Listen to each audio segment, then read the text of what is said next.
ಯೆಶಾಯನು ಬರೆದ ಪ್ರವಾದನೆ ಪುಸ್ತಕ 48ನೇ ಅಧ್ಯಾಯ 17ನೇ ವಚನ.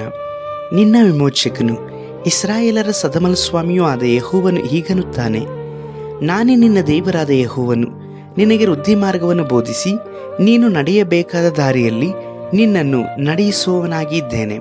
ಕರ್ತನಲ್ಲೂ ಪ್ರೀತಿ ದೇವಜನರೇ, ದೇವರಾಗಿರುವಂಥ ಯೇಸು ಕರ್ತನ ನಾಮದಲ್ಲಿ ಈ ಮುಂಚಾನೆ ವೇಳೆಯಲ್ಲಿ ನಿಮ್ಮನ್ನು ವಂದಿಸ್ತೇನೆ. ಕರ್ತನಾಗಿರುವಂಥ ದೇವರು ನಿಮ್ಮ ಕೂಡ ಈ ದಿವಸ ಸಹ ಮಾತನಾಡುವವರಾಗಿದ್ದಾರೆ. ನಾವು ನೋಡುವಂಥ ಈ ಲೋಕದಲ್ಲಿ ಇಂದು ಹೆಚ್ಚು ಮಹತ್ವವಿರುವಂಥದ್ದು ಜ್ಞಾನಕ್ಕೆ. ಹೌದು, ಜ್ಞಾನವು ಅವಳಕ್ಕಿಂತಲೂ ಸಹ ಶ್ರೇಷ್ಠ. ಇಷ್ಟ ವಸ್ತುಗಳೆಲ್ಲವೂ ಸಹ ಅದಕ್ಕೆ ಸಮವಲ್ಲ ಎಂಬುದಾಗಿ ಹೇಳಿ ಜ್ಞಾನಿಯಾದಂಥ ಸೊಲೊಮೋನನು ಹೇಳುವಂಥದ್ದನ್ನು ನಾವು ನೋಡುತ್ತೇವೆ. ಇಂದು ಜ್ಞಾನಕ್ಕೋಸ್ಕರವಾಗಿ ಮನುಷ್ಯನು ಎಷ್ಟೋ ಹೆಚ್ಚಾದಂಥ ಹಣವನ್ನು, ಸಮಯವನ್ನು ಖರ್ಚು ಮಾಡುತ್ತಾ ಇರುವಂಥದ್ದನ್ನು ನಾವು ನೋಡುತ್ತಾ ಇದ್ದೇವೆ.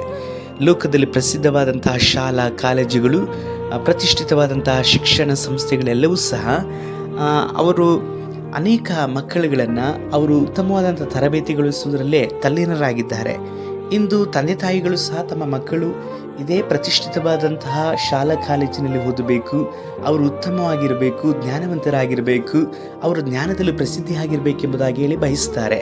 ಆದರೆ ಯೇಸು ಕರ್ತನಲ್ಲಿರುವಂಥ ನಮಗೆ ಯೇಸುವೇ ಅವರು ಉಪಾಧ್ಯಾಯರಾಗಿದ್ದಾರೆ, ಮಾರ್ಗದರ್ಶಕರಾಗಿದ್ದಾರೆ. ಮಾತ್ರವಲ್ಲದೆ ನಮಗೆ ಜ್ಞಾನವನ್ನು ಕೊಡುವವರಾಗಿ ಸಹ ಇದ್ದಾರೆ. ನೀವು ಕೆಲವು ವಿಷಯಗಳಲ್ಲಿ ಅನೇಕ ಆಲೋಚನೆಗಳನ್ನು ಎದುರು ನೋಡ್ತಾ ಇರ್ಬೋದು. ಕೆಲವೊಂದು ಕಾರ್ಯಗಳಲ್ಲಿ ನೀವು ಏನು ಮಾಡಬೇಕೆಂಬುದಾಗಿ ಗೊತ್ತಾಗದೇ ಇರುವಂಥ ಪರಿಸ್ಥಿತಿಗಳಲ್ಲಿ ಇರಬಹುದು. ಆದರೆ ದೇವರಾಗಿರುವಂಥ ಯೇಸು ಕರ್ತನ ಸಮ್ಮುಖದಲ್ಲಿ ಬನ್ನಿರಿ, ಅವರೇ ನಿಮಗೆ ಹೇಳ್ತಾ ಇದ್ದಾರೆ, ನಾನೇ ನಿಮಗೆ ಮಾರ್ಗವನ್ನು, ವೃದ್ಧಿ ಮಾರ್ಗವನ್ನು ಬೋಧಿಸುವೆನೆಂಬುದಾಗಿ ಹೇಳ್ತಾ ಇದ್ದಾರೆ.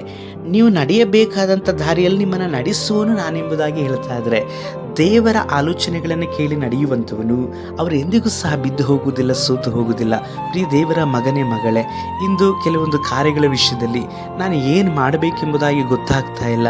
ನನ್ನ ಜೀವಿತದಲ್ಲಿ ಮುಂದೆ ಏನು, ಮರಣವು, ಜೀವವು, ಸಂತೋಷ, ನೋವ, ಇದು ಸರಿನಾ ಅದು ಸರಿನಾ ಎಂಬುದಾಗಿ ಆಲೋಚಿಸ್ತಾ ಇರುವಂಥ ಪ್ರಿಯ ದೇವರ ಮಗನೇ, ಮಗಳೇ, ಯೇಸುವನ್ನು ಆತುಕೋ.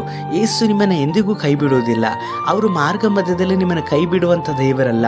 ಶಾಶ್ವತವಾಗಿ ನಿಮ್ಮ ಜೊತೆಯಲ್ಲಿದ್ದುಕೊಂಡು ನಿಮಗೆ ವೃದ್ಧಿ ಮಾರ್ಗದಲ್ಲಿ, ಉತ್ತಮವಾದಂಥ ಮಾರ್ಗದಲ್ಲಿ ನಡೆಸುವವರಾಗಿದ್ದಾರೆ. ಮಾತ್ರವಲ್ಲ, ನಿಮಗೆ ಆಲೋಚನೆ ಹೇಳಿಕೊಡುವಂಥ ವಿಮೋಚಕನು ಯೇಸು ಇದ್ದಾರೆ. ಈಗ ನಿಮ್ಮ ಜೀವಿತದಲ್ಲಿರುವಂಥ ಎಲ್ಲ ಪರಿಸ್ಥಿತಿಗಳಿಂದಲೂ ಸಹ ಅವರು ನಿಮ್ಮನ್ನು ವಿಮೋಚನೆ ಮಾಡಿ ಉತ್ತಮವಾದಂಥ ಸ್ಥಿತಿಗಳನ್ನು ನಿಮ್ಮ ಜೀವಿತದಲ್ಲಿ ಕೊಡುವವರಾಗಿದ್ದಾರೆ. ಯೇಸು ಕರ್ತನು ಉತ್ತಮವಾದಂಥ ಉಪದೇಶಕನು, ಮಾರ್ಗದರ್ಶಕನು, ಸಹಾಯಕರಾಗಿದ್ದಾರೆ. ಅವರ ಮೊರೆಯನ್ನು ನೀವು ಹೊಕ್ಕುವಾಗ ಖಂಡಿತವಾಗಲೂ ನಿಮ್ಮ ಪರಿಸ್ಥಿತಿಗಳು ಮಾರ್ಪಾಡಾಗ್ತದೆ. ಪ್ರಾರ್ಥಿಸೋಣವಾ? ಸರ್ವಶಕ್ತನಾದ ದೇವರೇ, ಅನೇಕ ವಿಷಯದಲ್ಲಿ ಗೊಂದಲಗಳಲ್ಲಿರುವಂಥ ಈ ಸಹೋದರ ಸಹೋದರಿಯನ್ನು ಮುಟ್ರಿ ಅಪ್ಪ. ಇವರಿಗೆ ನೀವೇ ಆಲೋಚನೆ ಹೇಳಿಕೊಟ್ಟು ನಡೆಸಿರಿ. ನಮ್ಮ ರಕ್ಷಕನಾದ ಯೇಸು ಕರ್ತ ನಾಮದಲ್ಲಿ ತಂದೆಯೇ, ಆಮೇನ್.